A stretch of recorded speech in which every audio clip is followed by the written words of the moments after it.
Hello guys, welcome to your YouTube channel diploma lecture. आपके YouTube channel diploma lecture पे आप सबका स्वागत है दोस्तों। तो जैसा कि जीके जीएस के इस सफ़र में शून्य से शिखर तक के एक सफ़र में हम चल रहे हैं, तो मगध साम्राज्य हमारा चल रहा था जिसमें मौर्य वंश हम पढ़ रहे थे। तो दोस्तों मौर्य वंश खत्म हो गया था, लेकिन एक बार हम अशोक का रिव्यू फिर से देखते हैं क्योंकि अशोक बहुत इंपॉर्टेंट है। उन्हें अशोक सम्राट, अशोक महान भी कहा जाता है। तो दोस्तों सबसे पहले हमने क्या पढ़ा था? चंद्रगुप्त मौर्य। क्या पढ़ा था? चंद्रगुप्त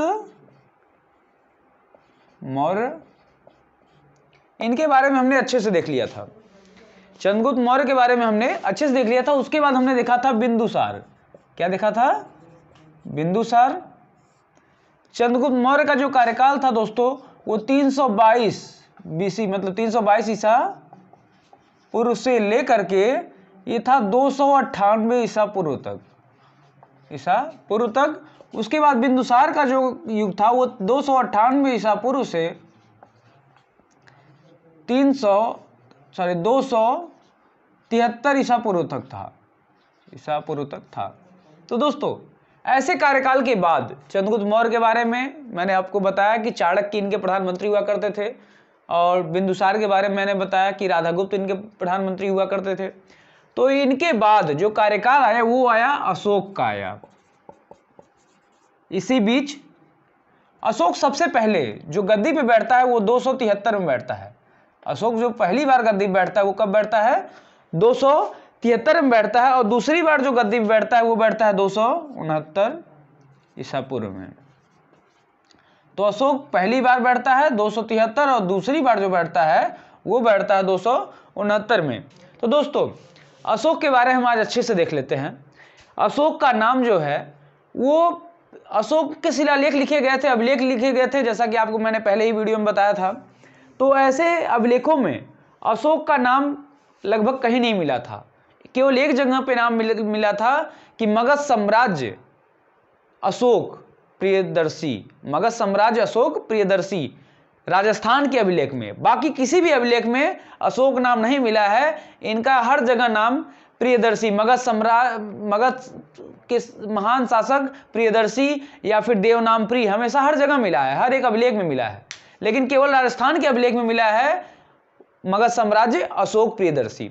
तो इनके नाम का पता तो वहां से राजस्थान के अभिलेख से चलता है। दोस्तों चलते हैं, हम अशोक को अच्छे से देखते हैं, अशोक के बारे में थोड़ा पढ़ लेते हैं। तो देखते हैं अशोक।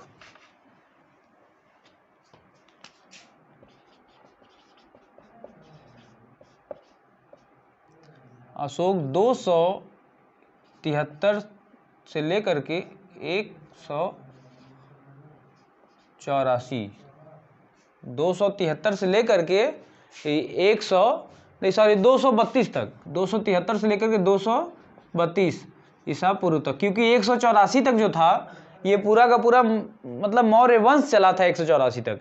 तो अशोक के बाद मौर्य वंश बहुत कमजोर हो जाता है, अभी बताएंगे आपको हम।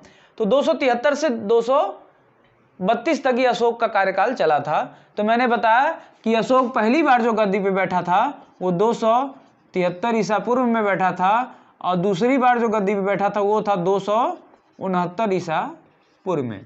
तो दोस्तों अशोक जब गद्दी पे पूर्ण रूप से गद्दी पे बैठता है 269 में,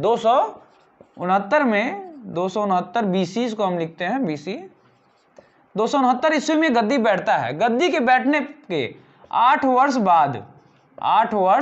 बाद अशोक जो था वो बहुत ही क्रूर शासक था। कश्मीर में जो विद्रोह हुआ था उसको दबाने का काम अशोक ने ही किया था। कश्मीर विद्रोह, एक बार हम देख लेते हैं। कश्मीर विद्रोह,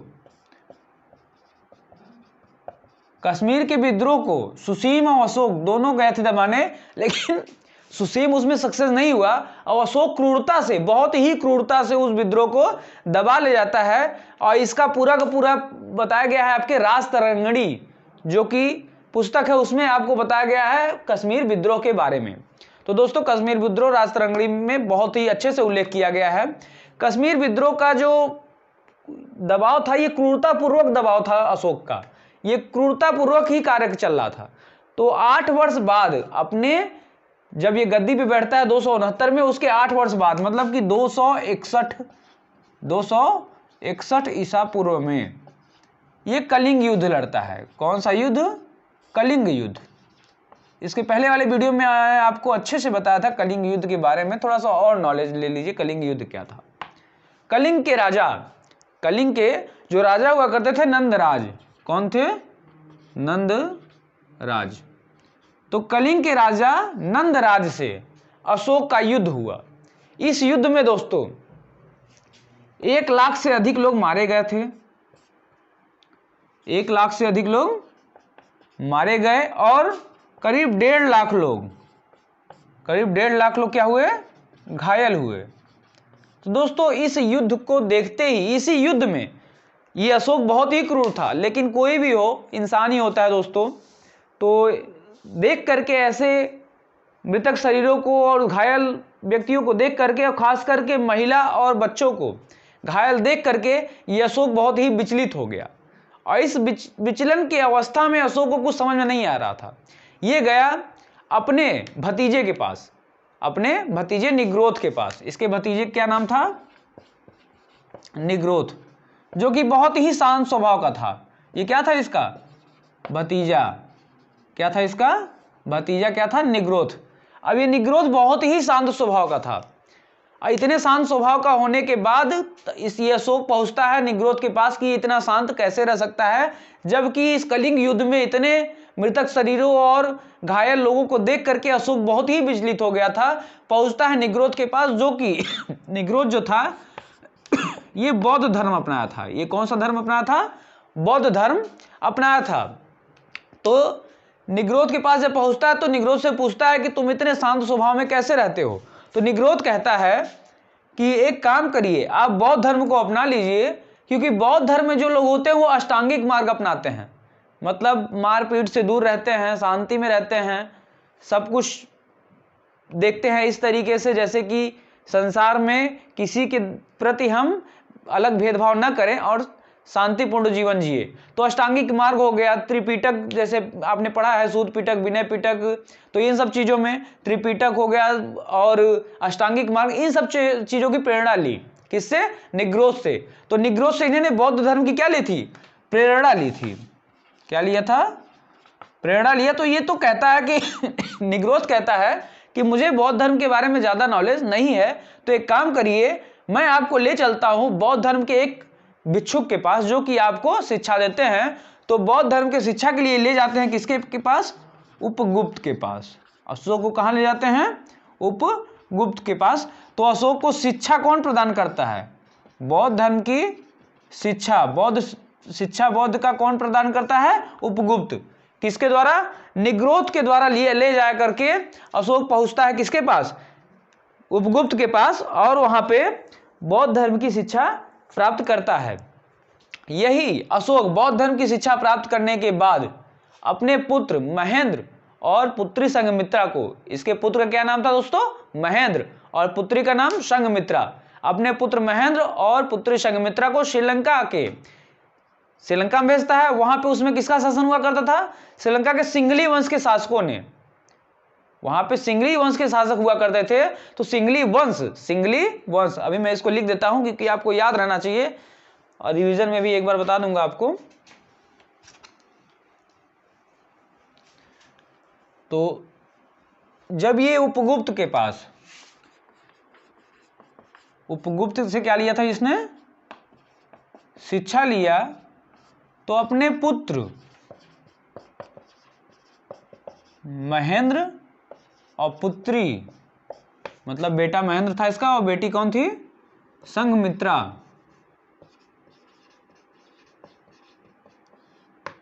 अपने पुत्र महेंद्र और पुत्री संघमित्रा को कहां भेजता है?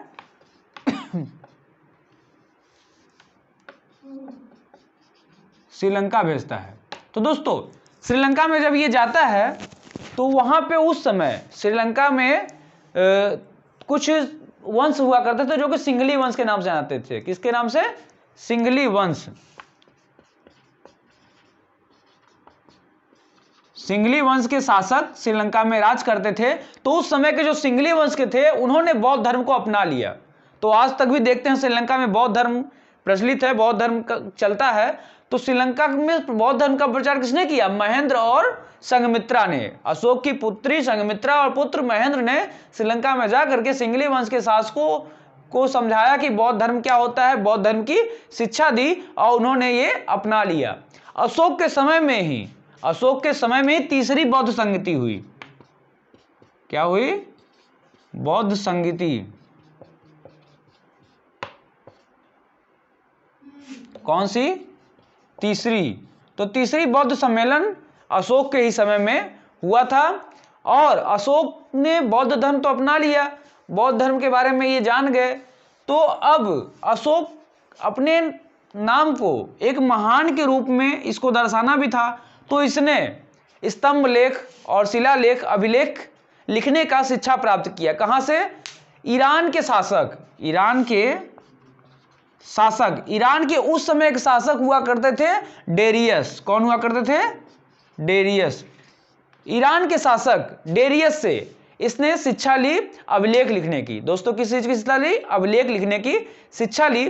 तो इसने अभिलेख, जैसे कि सबसे ज्यादा प्रसिद्ध तो हम भारत की बात करेंगे, तो भारत में जो अभिलेख लिखा गया वो ब्राह्मी लिपि में लिखा गया। किस लिपि में? भारत में इसके जो अभिलेख लिखे गए वो ब्राह्मी। अब ये लिपि क्या है दोस्तों? लिपि मतलब कि लिखने की एक रीति। जैसे कि आप हिंदी लिखते हैं तो इधर से ही चलते हैं, इंग्लिश भी लिखते हैं तो इधर से चलते हैं। तो लिखने का जो तरीका है ये किस लिपि की तरीके से लिखा गया? तो ब्राह्मी लिपि के तरीके से लिखा गया। और हम बात करते हैं भारत में, तो ये ब्राह्मी लिपि के नाम से जाना गया। इसके अभिलेख जो थे वो 4 देशों में बटे हुए थे। 4 देशों में अशोक के अभिलेख प्राप्त होते हैं। जैसे भारत में हम बात करेंगे तो ब्राह्मी लिपि में है। पाकिस्तान की बात कर लेते हैं, पाकिस्तान भी उस समय भारत का हिस्सा हुआ करता था। तो खरोष्टी, किस लिपि में? खरोष्टी लिपि। पाकिस्तान में जो है ये किस लिपि में है? खरोष्टी लिपि में। अफगानिस्तान, दोस्तों ये बहुत ही फैला हुआ क्षेत्र था। जैसे भारत था, पाकिस्तान था, उसमें ग्रीक मतलब तुर्क था पूरा। तो भारत, पाकिस्तान, अफगानिस्तान। अफगानिस्तान में जो लिखा गया वो था अरमाइडी। क्या था? अरमाइड कहते हैं, अरमाइड। और ग्रीक मतलब तुर्क में वही ग्रीक ही लिपि थी, ग्रीक लिपि। तो दोस्तों ये 4 लिपियां हुआ करती थी। भारत में ब्राह्मी लिपि के नाम से जाना जाता है, और पाकिस्तान में खरोष्टी लिपि, अफगानिस्तान में अरमाइड लिपि, और ग्रीक में लिपि कौन सी? ग्रीक लिपि। ये ग्रीक कहाँ है? तुर्की। देखते हैं ना वर्तमान में तुर्क, तो तुर्की में ग्रीक लिपि प्रसिद्ध था। तो दोस्तों अशोक के बारे में कुछ और बात करते हैं। अशोक जो था वो हर एक धर्म को मानता था, मतलब इसने अपनाया था। इसका जो अपनाने का धर्म था वो था बौद्ध धर्म, लेकिन इसके कार्यकाल में सभी धर्मों को मानने वाले लोग थे, इसलिए इसे सहिष्णु, ये कैसा था? सहिष्णु शासक था। मतलब कि सहिष्णु, ये कैसा था? सहिष्णु था। सहिष्णु का मतलब क्या है दोस्तों? कि सभी धर्मों को मानता था। क्या करता था? सभी धर्मों को ये मानता था। अब हम बात करते हैं अभिलेखों के बारे में। जो अभिलेख हुआ करते थे, जो पत्थर पर लिखना, अब अभिलेख के बारे में पहले आप देख लीजिए। अब हम बात करते हैं थोड़ा अभिलेखों के बारे में कि अभिलेख क्या होते हैं, शिलालेख क्या होते हैं, ये भी जानना जरूरी है, क्योंकि बार बार आपको बताया जाएगा अभिलेख और शिलालेख तो ये क्या क्या होते हैं। तो अभिलेख क्या होता है दोस्तों? जो अभिलेख होता है वो पत्थर पर लिखना ही अभिलेख कहा जाता है। पत्थर पर लिखना क्या कहलाता है? अभिलेख कहा जाता है। अब हम बात करते हैं छोटे पत्थरों पे, जो छोटे पत्थरों पे लिखे जाते हैं शिलालेख। शिलालेख ये क्या होते हैं? छोटे छोटे पत्थरों पे लिखना। तो शिलालेख से ही अभिलेख, मतलब शिलालेख जो था, लिखने में गलती तो नहीं है, शिलालेख। तो शिलालेख से ही अशोक के धर्म का प्रचार होता है, अशोक का ही प्रचार होता है। तो शिलालेख सबसे ज्यादा इसके लिखे गए, इसलिए छोटे पत्थरों पर लिखना क्या कहलाता है? शिलालेख कहलाता है। अब हम बात करते हैं गुफा लेख। क्या बात करते हैं? गुफा लेख। तो जो गुफाओं में लिखा गया, गुफाओं में लिखना, वो क्या कहा गया? गुफा लेख, गुफाओं में जो लिखना गया वो गुफा लेख, और छोटे पत्थरों पे जो लिखा गया वो शिलालेख, और जो स्तंभ मतलब कि लिखा गया, स्तंभ होता है ना, कॉलम, अरे सॉरी पिलर, पिलर क्या बोलते हैं, पिलर, पिलर पर लिखना, पिलर पर लिखना, पिलर पर कोई चीज लिखा हो, जब वो प्राप्त हुआ तो क्या कहला गया उसे, स्तंभ लेख। क्या कहा गया, स्तंभ लेख। तो इस तरीके की इसकी लिखावट हुआ करती थी। और बात करते हैं जैसे दीवारों पर लिखा गया, वो क्या गया, भित्ति लेख, भित्ति लेख, दीवारों पर लिखना, दीवारों पर लिखा हुआ प्राप्त हुआ, जैसे दीवार है, दीवार पे लिखा हुआ प्राप्त हो गया तो वो कहा गया भित्ति लेख, और गुफा में लिखा गया, गुफा में लिखा हुआ प्राप्त हुआ तो गुफा लेख, और छोटे पत्थरों पर लिखा हुआ प्राप्त हुआ तो शिलालेख, और पिलर पे लिखा हुआ प्राप्त हुआ तो स्तंभ लेख। तो इस तरीके से इसकी लिपियां हुआ करती थी। तो दोस्तों हमने अभी आपको बताया कलिंग युद्ध, जो कलिंग युद्ध का वर्णन है वो तो इसके 13वें शिलालेख में है, 13वें क्या है, अभिलेख में है, शिलालेख में। तो 13वें शिलालेख में इसके कलिंग युद्ध का वर्णन है। और जो कलिंग युद्ध का वर्णन एक और जगह है, हाथी गुफा में, हाथी गुफा। जो हाथी गुफा है ये कहाँ है, उड़ीसा में है, उड़ीसा में। कहाँ है ये हाथी गुफा, उड़ीसा में है। और दोस्तों ये उड़ीसा में प्राप्त हाथी गुफा में हाथी के जैसा बना हुआ एक ऐसा था, हाथी के जैसा बना हुआ एक चित्र है, उसी पर इसका वर्णन किया गया है कलिंग युद्ध का। किसका वर्णन किया गया है दोस्तों, कलिंग युद्ध का वर्णन हाथी के जैसे बने हुए एक पत्थर है, उसी पे हाथी गुफा में कलिंग युद्ध का वर्णन क्या किया गया है। अभिलेख में जो कलिंग युद्ध का वर्णन है उड़ीसा में है। कहाँ पे है ये, उड़ीसा में है। और इसमें जो है इसके राजा कौन थे, ये हाथी गुफा लिखवाया किसने था, तो हाथी गुफा अभिलेख अशोक ने नहीं लिखा था, ये खारवेल ने लिखवाया था। कौन लिखवाया था, खारवेल राजा। कौन थे, खारवेल नाम के राजा थे। इन्होंने उड़ीसा में स्थित हाथी गुफा अभिलेख में कलिंग युद्ध का वर्णन किया है। और दोस्तों ये जो अभिलेखों को पढ़ा किसने सबसे पहले किसने पढ़ा, जेम्स प्रिंसेप, जेम्स प्रिंसेप। तो दोस्तों पढ़ने का सबसे अच्छा मतलब सबसे पहले किसे प्राप्त हुआ, पढ़ने का श्रेय जेम्स प्रिंसेप, जेम्स प्रिंसेप को सबसे पहले किसने पढ़ा था, जेम्स प्रिंसेप ने पढ़ा था। और जब ये पढ़ा तो पढ़ते समय इसको बहुत सी समस्या उत्पन्न हुई कि हर जगह इसका नाम क्या मिला था, केवल मगध सम्राट प्रियदर्शी या मगध सम्राट देवनाम प्रिय, नाम इसका अशोक नहीं मिलता था। लेकिन केवल एक अभिलेख राजस्थान में, कहां पे, राजस्थान में स्थित अभिलेख में मिलता है नाम इसका क्या, अशोक प्रियदर्शी, अशोक प्रियदर्शी। तो दोस्तों आज के समय में देखते हैं एक प्रधान भी अगर नाली बनवाता है या कोई काम करता है तो उसमें लिखेगा कि ग्राम प्रधान, अब पद का नाम नहीं लेकिन नाम जरूर लिखेगा कि ये नाम है। लेकिन अशोक महान था, लेकिन तब पर भी इतने अभिलेखों को लिखने के बाद भी अपना नाम केवल एक अभिलेख में दिखाया, तब जाके पता चला कि ये पूरे पूरे अभिलेख किसके हैं, अशोक के हैं। नहीं तो उस समय तो चंद्रगुप्त मौर्य भी हुआ करते थे, तो और भी शासक हुआ करते थे जिनसे जाना नहीं गया था कि कौन था। तो जब मिला बाद में नाम एक ही अभिलेख में, राजस्थान अभिलेख में अशोक, तो पता चल गया कि ये अशोक ही है। कौन है, अशोक है, जो कि देवनाम प्रिय भी इसका नाम है और इसका नाम प्रियदर्शी है। तो अशोक प्रियदर्शी जब नाम मिला राजस्थान अभिलेख में तभी पता चल गया कि प्रियदर्शी किसका नाम है, अशोक का ही नाम है। तो दोस्तों हमने देख लिया कि पूरा अशोक के बारे में। अब हम दोस्तों बात करेंगे अशोक के बाद बात करेंगे हम शुंग वंश की, क्योंकि इसके बाद उदयन था। कौन था, उदयन। तो उदयन ही बहुत प्रभावशाली शासक नहीं रहा। तो 184 ईस्वी में शुंग वंश के मतलब पुष्यमित्र शुंग ने उदयन की हत्या करके क्या किया, उदयन की हत्या करके शुंग वंश की स्थापना की। तो दोस्तों अब हम चलते हैं शुंग वंश की तरफ।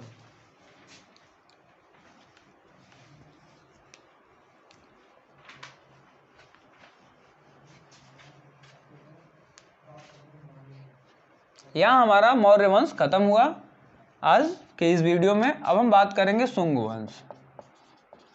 इसमें बहुत ज्यादा इंपॉर्टेंट नहीं है, 184 या कहीं कहीं 185 मिलता है ईसा पूर्व, मतलब शुंग वंश की स्थापना हुई स्थापना किसने किया था? पुष्पमित्र। तो दोस्तों ये किया किसे? जब मौर्य सम्राट उदयन हुए, कौन, सॉरी अंतिम शासक कौन थे? बृहद्रथ। कौन थे? बृहद्रथ। बृहद्रथ ही थे ना, थोड़ा सा दोस्तों बोलने में कभी कभी मिस्टेक हो जाता है। तो बृहद्रथ थे मौर्य वंश के अंतिम शासक, मौर्य के अंतिम शासक। तो बृहद्रथ की हत्या करके, बृहद्रथ के कौन हुआ करते थे? ये बृहद्रथ के मंत्री हुआ करते थे। कौन थे ये? मंत्री। तो बृहद्रथ के मंत्री जो थे, इन्होंने पुष्पमित्र शुंग ने बृहद्रथ की हत्या करके शुंग वंश की स्थापना की। तो इसमें बहुत इंपॉर्टेंट नहीं है, बस इतना जान लीजिए शुंग वंश की स्थापना किसने की? पुष्पमित्र शुंग ने। ये कौन थे? बृहद्रथ, मतलब मौर्य वंश के अंतिम शासक। बृहद्रथ की हत्या की थी, मतलब बृहद्रथ के मंत्री हुआ करते थे, हत्या करके गद्दी बैठते। और इसके बाद इसके अंतिम शासक, ये पूछता है कि इसके अंतिम शासक कौन हुआ करते थे? तो देवभूति इसके अंतिम शासक थे।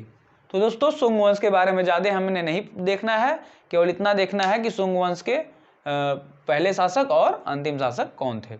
तो इसमें थोड़े थोड़े वंशज हैं जिनकी हम बात इस वीडियो में कर लेते हैं। शुंग वंश के बाद हम करेंगे बात कर्ण वंश की। कुछ वंश हैं जिनको हम डायरेक्ट लिखवा देते हैं, स्थापना मतलब वंश और संस्थापक, जिनको आप लोग नोट कर लीजिएगा, वंश और संस्थापक। जैसे कि हम कर्ण वंश की बात करें,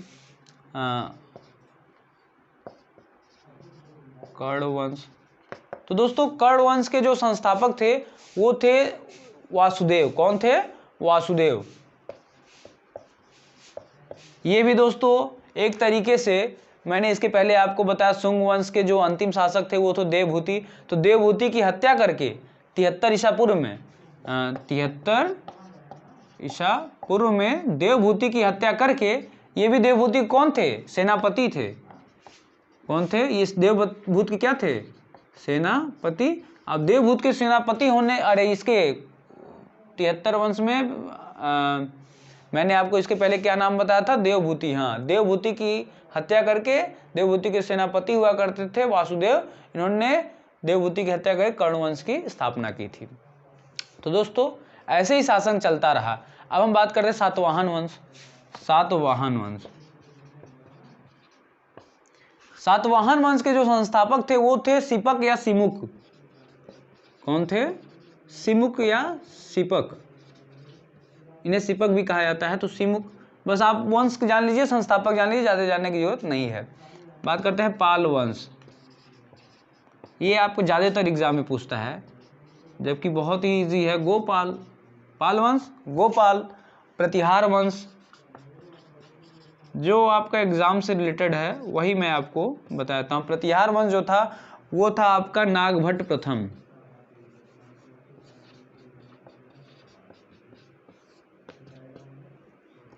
नागभट्ट प्रथम। और उसके बाद हम वंश की बात करते हैं चंदेल वंश। ये उस समय के राजवंश हुआ करते थे, मतलब राजपूतों के कई जगह पे कई हुआ करते थे वंश। तो ऐसे वंशों में नन्नुक मतलब कि चंदेल वंश के संस्थापक कौन थे? नन्नुक थे। अब हम अंतिम देखते हैं सोलंकी वंश, या फिर तो चालुक वंश, या सोलंकी वंश कहते हैं या फिर चालुक वंश कहते हैं।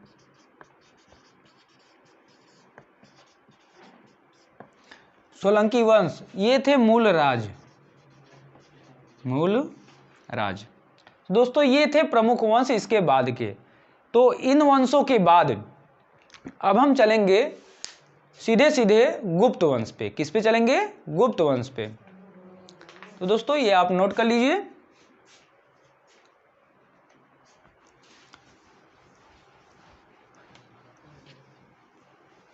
अब हम बात करेंगे गुप्त वंश, जो कि आपके एग्जाम के पॉइंट ऑफ व्यू से बहुत ही इंपॉर्टेंट वंश है। इस वंश को, गुप्त वंश को हम स्वर्ण काल के नाम से भी जानते हैं। गुप्त वंश, इस वंश को हम किस नाम से जानते हैं? स्वर्ण काल के भी नाम से जानते हैं। तो दोस्तों अब ईस्वी में आ जाएंगे आप, कहाँ जाएंगे? ईस्वी मतलब 275 ईस्वी, 275 ईस्वी, 275 ईस्वी में गुप्त वंश की स्थापना होती है। गुप्त वंश की स्थापना होती है, वो कौन करता है? श्रीगुप्त। श्रीगुप्त के द्वारा, किसके द्वारा? श्रीगुप्त के द्वारा गुप्त वंश का स्थापना होता है। तो दोस्तों जो श्रीगुप्त थे ये महाराजा की उपाधि धारण किए थे, महाराज की उपाधि इन्होंने धारण किया था। अब श्रीगुप्त के बाद, श्रीगुप्त बहुत ही एक तरीके से ये शासक क्या थे? एक सेनापति के रूप में शासन करना शुरू किए थे ये भी। तो इन्हें गुप्त वंश का वास्तविक संस्थापक भी नहीं कहा जाता, क्योंकि ये और इसके बाद जो घटोत्कच, इनके बाद कौन आए? घटोत्कच। तो घटोत्कच भी प्रमुख शासकों में नहीं रहे। तो श्रीगुप्त जो थे वो पहले शासक, उसके बाद घटोत्कच आए जो कि दूसरे शासक हुए। अब इनके बाद जो आया वो चंद्रगुप्त प्रथम आया। कौन आया? चंद्रगुप्त प्रथम। ये आपका इंपॉर्टेंट है, जो कि एग्जाम के पॉइंट ऑफ व्यू से है। 319 ईस्वी में, 319 ईस्वी में चंद्रगुप्त प्रथम गद्दी पे बैठता है, जो कि 335 तक, सॉरी 335 ईस्वी तक। अब ये चंद्रगुप्त जो प्रथम था, ये कौन था? चंद्रगुप्त प्रथम,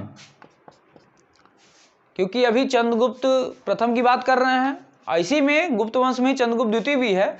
तो चंद्रगुप्त प्रथम की हम बात करें तो 319 ईस्वी में गद्दी पे बैठता है और 335 ईस्वी तक ये शासन करता है। और ये कौन था? गुप्त वंश का वास्तविक संस्थापक, वास्तविक संस्थापक। गुप्त वंश का वास्तविक संस्थापक किसे माना जाता है? अगर कोई एग्जाम में आ जाएगा तो आप कहेंगे चंद्रगुप्त प्रथम, और गुप्त वंश का संस्थापक कौन था? वो था श्रीगुप्त। तो दोस्तों अब इसने कौन सी उपाधि धारण की थी? इसने महाराजाधिराज, महाराजाधिराज। अब सोच लीजिए, ये तो भला महाराज की उपाधि धारण किए थे, इसने क्या कर लिया? महाराजाधिराज। इस वंश में उपाधियां बहुत इंपॉर्टेंट हैं, क्योंकि उपाधियां एग्जाम में आती हैं। तो ये जान लीजिए कि चंद्रगुप्त प्रथम जो था वो गुप्त वंश का वास्तविक संस्थापक था और इसने महाराजाधिराज की उपाधि धारण की थी। अब चंद्रगुप्त प्रथम जो था इसने गुप्त संवत चलाया था 319 320 में। इसने क्या किया था? गुप्त संवत। इसने क्या चलाया था? गुप्त संवत चलाया था। ये आप ध्यान दीजिए, गुप्त संवत किसने चलाया था? तो चंद्रगुप्त प्रथम ने चलाया था। अब चंद्रगुप्त प्रथम जो था उसने 2 विवाह किया था। चंद्रगुप्त प्रथम ने क्या किया? 2 विवाह किया था। हम देख लेते हैं इसके 2 विवाह कौन कौन से थे। जो पहला विवाह था वो महादेवी से था। किससे था? महादेवी नाम की इनकी पत्नी हुआ करती थी, इनसे इनका पहला विवाह हुआ था। और जो दूसरा विवाह था वो था उमा देवी, महादेवी और उमा देवी। तो दोस्तों ये इनके 2 विवाह हुआ करते थे, महादेवी और उमा देवी से इसने शादी किया था। अब जो उमा देवी थी और शादी के बाद उमा देवी से जब इन्होंने विवाह किया तो विवाह के बाद राजा रानी सिक्का चलवाया। तो ध्यान दीजिए, सोने का सिक्का, सोने के राजा रानी का सिक्का, सोने के राजा रानी का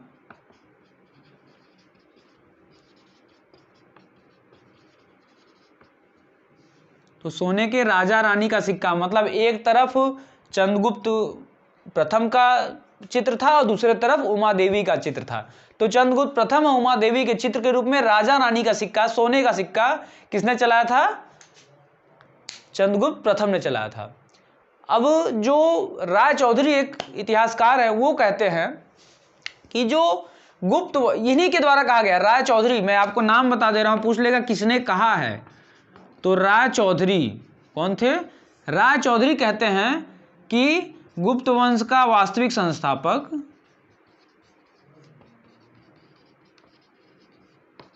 चंद्रगुप्त प्रथम था। तो ये आपका इंपॉर्टेंट है कि किसने कहा था। तो गुप्त वंश का वास्तविक संस्थापक चंद्रगुप्त प्रथम किसने कहा था? तो राय बहादुर प्रथम। तो दोस्तों इतना आपने देख लिया चंद्रगुप्त प्रथम के बारे में। अब हम बात करते हैं समुद्रगुप्त। अब हम बात किसी करते हैं? समुद्रगुप्त की बात करते हैं।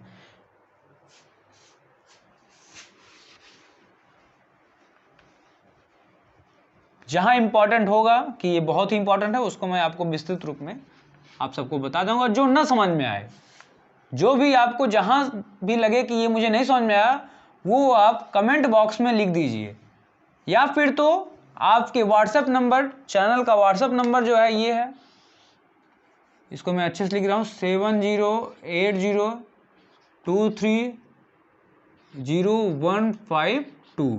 इस नंबर पे आप कोई भी आपको अगर कन्फ्यूज़न है, कहीं भी आपको प्रॉब्लम है, तो इस नंबर पे आप कॉल कर सकते हैं या फिर तो व्हाट्सएप मैसेज कर सकते हैं। तो दोस्तों कोई भी प्रॉब्लम हो आप इस नंबर पे मिल सकते हैं। तो हम बात करते हैं किसकी, समुद्रगुप्त की बात करते हैं। तो चंद्रगुप्त और जो उमा देवी थी, इनका पुत्र था समुद्रगुप्त।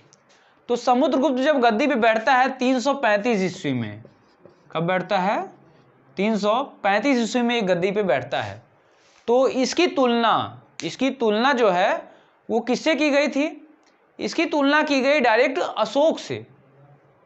किससे की गई, अशोक से। इसने, ये ऐसा शासक था जो कि दक्षिण आर्यावर्त के 9 तथा दक्षिणावर्त के, आर्य मतलब उत्तरापर्थ, आर्यावर्त के 9 राजाओं को और दक्षिणावर्त के 12 राजाओं को पराजित किया था। मतलब आर्यावर्त के 9 राजाओं, सोचिए ऐसा शासक था ये समुद्रगुप्त कि आर्यावर्त के मतलब उत्तरावर्त की बात करें तो उत्तर के 9 राजाओं और दक्षिण के 12 राजाओं को ये पराजित किया था। तो ऐसे पराजय के बाद ये 9 राजाओं पे, जैसे उत्तरापद, उत्तर की तरफ जाने में कोई समस्या नहीं थी, दिल्ली की तरफ लाहौर की तरफ, इधर पूरा ये कब्जा किया ही था, मगध साम्राज्य पूरी तरह विस्तृत था। तो सोचिए अब समुद्रगुप्त के समय में पूरी तरह से मगध साम्राज्य फैल गया था, पूरे के पूरे लगभग भारत में। तो 9 राजाओं को हराया था आर्यावर्त में और 12 राजाओं को हराया था दक्षिणावर्त में। लेकिन दक्षिण में आप जैसा कि जानते हैं ऐसा कुछ है, एक मिनट, तो ये है भारत के निचले हिस्से का कुछ किनारा है, निचले हिस्से में जैसा कि जैसे बना भी है आप देख रहे हैं। तो ये दक्षिण में ही स्थित है आपका विंध्याचल पर्वत, सतपूर्णा श्रेणी। तो इनके कारण ये दक्षिण भारत में राज करने तो नहीं गया, दक्षिण भारत में ये राज करने नहीं गया, लेकिन यहाँ से टैक्स इसके लिए आते थे। 12 राजा यहाँ पे हारे हुए थे इससे, तो 12 राजा इसके राज्य में टैक्स दिया करते थे। 12 राजाओं से टैक्स कौन वसूलता था, तो समुद्रगुप्त वसूलता था। तो ये आप जान लीजिए कि समुद्रगुप्त जो था वो दक्षिण भारत को भी जीता था, लेकिन वहां पे राज नहीं करता था, केवल वहां से टैक्स लिया करता था। और इसको एडम स्मिथ ने क्या कहा था, भारत का नेपोलियन। इसे क्या कहा गया, समुद्रगुप्त को क्या कहा गया भारत का नेपोलियन। जो नेपोलियन था, नेपोलियन बोनापार्टा, तो इसने भी लगभग बहुत सारे देशों को जीता था। तो ये जो था नेपोलियन, उसी के नाम पे एडम स्मिथ ने, किसने, एडम स्मिथ ने कहा है भारत का नेपोलियन समुद्रगुप्त को। एडम स्मिथ ने कहा भारत का नेपोलियन, क्योंकि ये भी एकदम नेपोलियन की तरह भारत में राज करना स्टार्ट किया और 9 राजाओं को आर्यावर्त में तथा 12 राजाओं को दक्षिणावर्त में इसने पराजित किया था। अब इसी के समय गद्दी पे ये जब बैठ गया, तो इसी के समय इसके कार्यकाल में दरबारी कवि हरिशेड़ हुआ करते थे। दरबारी कवि कौन थे, हरिशेड़।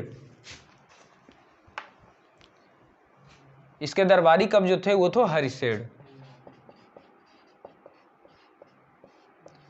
तो दोस्तों इसके दरबारी कवि कौन थे, हरिशेड़। हरिशेड़ ने कौन सी रचना की है, प्रयाग प्रशस्ति।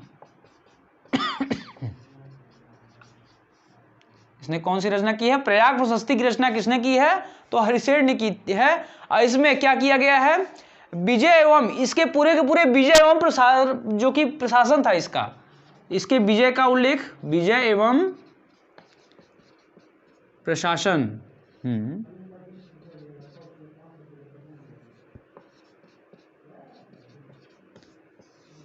इसके विजय मतलब ये जो विजय किया था 12 और 9 ये सब राज्य जीते थे, इसके जीतने का तरीका और इसके प्रशासन, इन सब का वर्णन किसमें किया गया है? प्रयाग प्रशस्ति में किया गया है।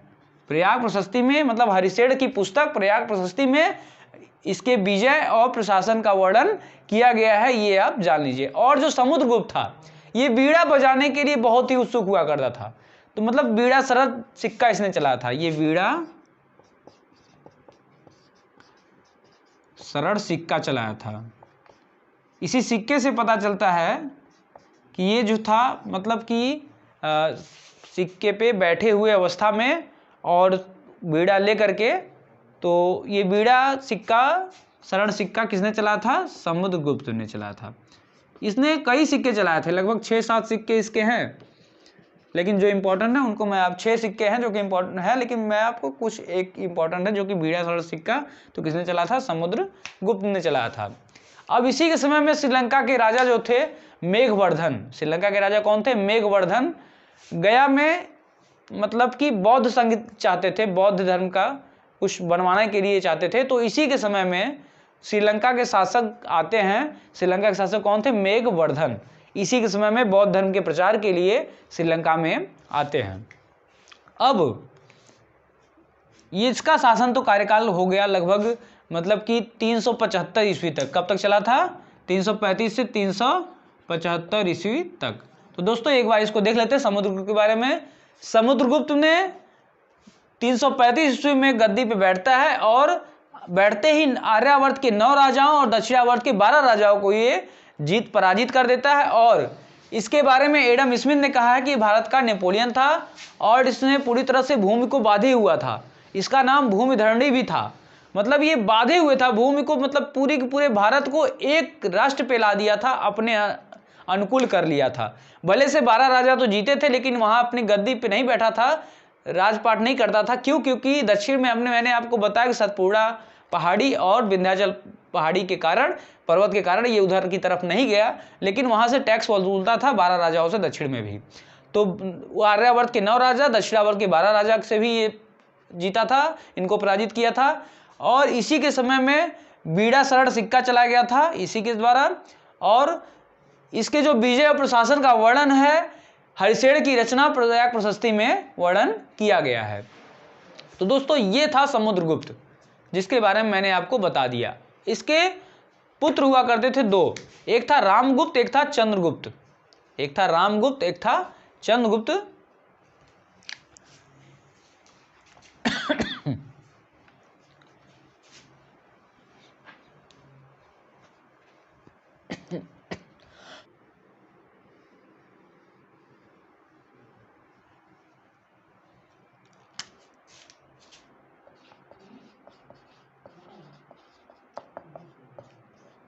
दोस्तों समुद्रगुप्त के 2 लड़के थे, पहला था रामगुप्त, दूसरा था चंद्रगुप्त।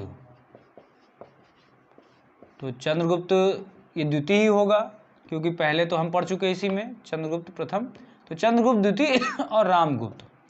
अब रामगुप्त बड़ा लड़का था समुद्रगुप्त का, इसलिए रामगुप्त गद्दी में बैठता है 375 ईस्वी में 380 ईस्वी तक। तो दोस्तों